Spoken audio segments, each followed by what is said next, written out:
Habibie dan biografi ditulis oleh orang lain. Kemudian ada lagi nggak yang ingin bertanya? Saya Bu Guru. Iya, Daniel. Teks biografi itu termasuk teks jenis apa ya Bu?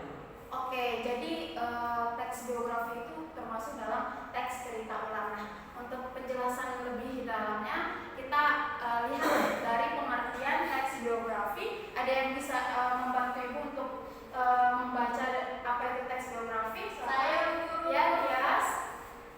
Biografi adalah riwayat hidup seseorang yang ditulis oleh orang lain. Dalam biografi disajikan sejarah hidup, pengalaman-pengalaman, sampai kisah sukses orang yang sedang diulas.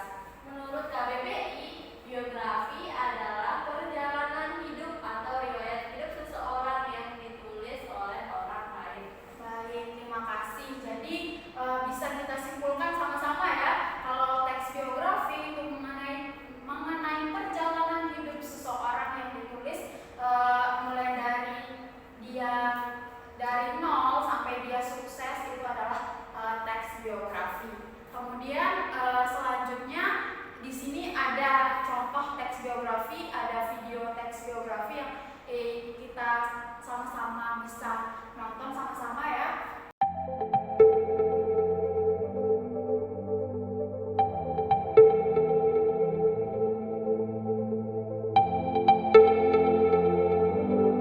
Presiden ketiga Republik Indonesia Baharudin Yusuf Habibie atau yang biasa dipanggil B.J. Habibie lahir di Parepare, Sulawesi Selatan pada 25 Juni tahun 1936.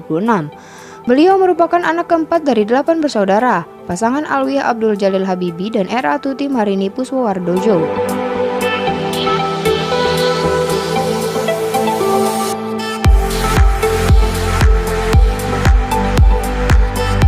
Habibie yang menikah dengan Hasri Ainun Habibie pada tanggal 12 Mei tahun 1962 ini dikaruniai 2 orang putra, yaitu Ilham Akbar dan Thorik Kemal.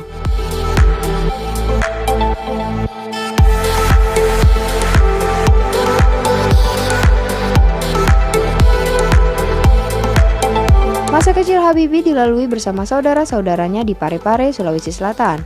Sifat tegas berpegang pada prinsip telah ditunjukkan Habibie sejak anak-anak. Habibie yang punya kegemaran menunggang kuda ini harus kehilangan bapaknya yang meninggal dunia pada 3 September tahun 1950 karena terkena serangan jantung. Tak lama setelah bapaknya meninggal, Habibie pindah ke Bandung untuk menuntut ilmu di Government Middlebury School. Di SMA, beliau mulai tampak menonjol prestasinya, terutama dalam pelajaran-pelajaran eksakta. Habibie menjadi sosok favorit di sekolahnya. Setelah tamat SMA di Bandung tahun 1954, beliau masuk Universitas Indonesia di Bandung atau sekarang ITB. Beliau mendapat gelar diploma dari Teknis Hochschule Jerman tahun 1960 yang kemudian mendapat gelar doktor dari tempat yang sama pada tahun 1965. Habibie menikah tahun 1962 dan dikaruniai 2 orang anak.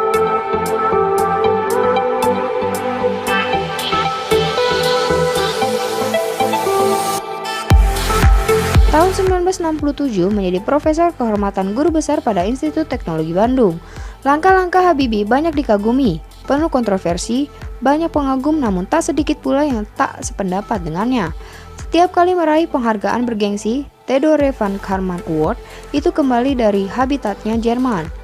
Beliau selalu menjadi berita. Habibie hanya setahun kuliah di ITB Bandung, 10 tahun kuliah hingga meraih gelar doktor konstruksi pesawat terbang di Jerman dengan predikat summa cum laude. Lalu, bekerja di industri pesawat terbang terkemuka MBB GmbH Jerman sebelum memenuhi panggilan Presiden Soeharto untuk kembali ke Indonesia.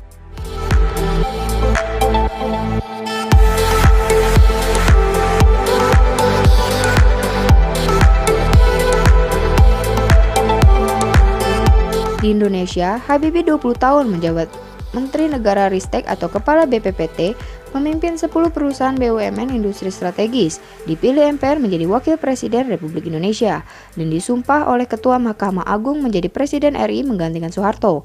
Soeharto menyerahkan jabatan Presiden itu kepada Habibie berdasarkan Pasal 8 Undang-Undang Dasar 1945. Sampai akhirnya Habibie dipaksa pula lengser akibat referendum Timor Timur yang memilih merdeka. Pidato pertanggungjawabannya ditolak MPR RI. Beliau pun kembali menjadi warga negara biasa.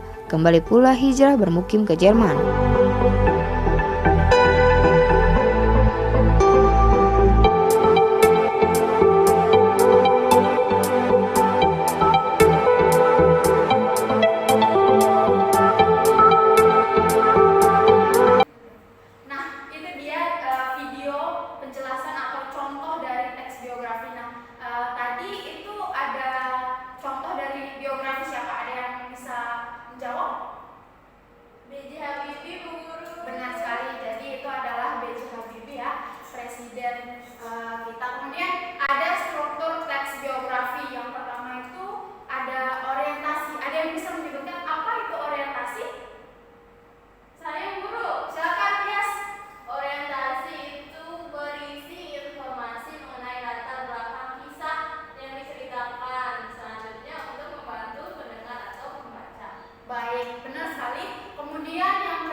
mantap gitu dalam menjawab, jangan ragu karena kita semua adalah manusia yang sedang belajar ya, jadi nggak apa-apa masalah.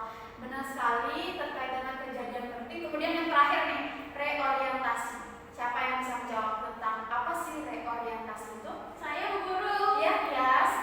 Jadi reorientasi itu komentar evaluatif atau simpulan mengenai rangkaian peristiwa yang telah diceritakan sebelumnya. Nah, benar sekali. Jadi bisa kita simpulkan ya, kalau struktur itu ada 3. Yang pertama ada orientasi seperti yang kita sudah sama-sama dengar tadi, kemudian ada kejadian penting, kemudian yang terakhir ada reorientasi. Jadi di dalam struktur teks biografi itu ada pola penyajian secara langsung dan pola penyajian tidak langsung. Nah, dari penyampaian video tadi ada yang dijelaskan secara langsung. Nah, bagaimana sih contoh dari kalimat secara langsung itu? Bisa dibantu Ibu Guru untuk menjawab? Saya Bu Guru. Ya, Tias. Kalimat langsung Bu Guru ya. B.J. Habibie adalah salah seorang tokoh panutan yang menjadi kebanggaan bagi banyak orang di Indonesia. Oke, jadi itu termasuk dari pola penyajian langsung. Kenapa disebut pola penyajian langsung? Karena dari kalimat tersebut itu berisi tentang penggambaran secara deskriptif mengenai B.J. Habibie. Nah, di sini dijelaskan bahwa B.J. Habibie adalah seorang tokoh panutan yang menjadi kebanggaan bagi banyak orang. Jadi itu dijelaskan secara langsung. Kemudian yang kedua itu ada secara tidak langsung. Nah, silakan Daniel, mungkin bisa dijelaskan yang secara tidak langsung dari video tadi itu. Oh, nggak lihat. Saya Bu Guru. Oke, dia silahkan. Ketika musim liburan tiba, ia menggunakan waktunya untuk mengikuti ujian dan bekerja. Sehabis masa libur, ia kembali fokus belajar.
teks biografi?